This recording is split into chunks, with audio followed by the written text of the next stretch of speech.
tabas. Ito po yung blow.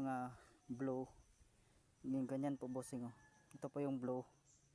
Dito nga side bossing. Ito yung blow.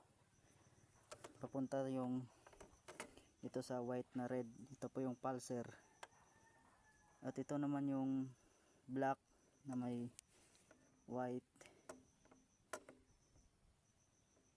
Papunta yung dito sa brown. Ito po yung tinawag na accessories wire.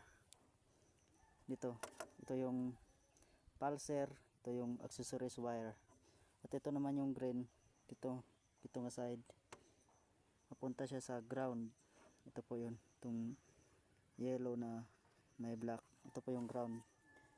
At ito naman yung black na may red. Papunta siya sa ignition coil. Ito po yung ignition coil pero black. Ito po bossing. Pulser yung white na red. Accessories yung brown. Ito po yung ground yung black na yellow. At ang black naman is ignition coil.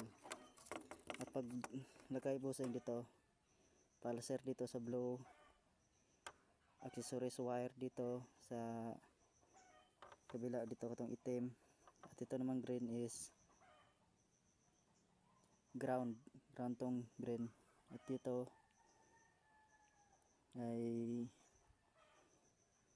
ignition coil, ground, pulser, at saka ang black is accessories wire. Yun lang bossing. Sana sundan mo po yung aking video. Salamat. At meron pa yung grinder dito bossing. Tuturo ko na sa sunod na video.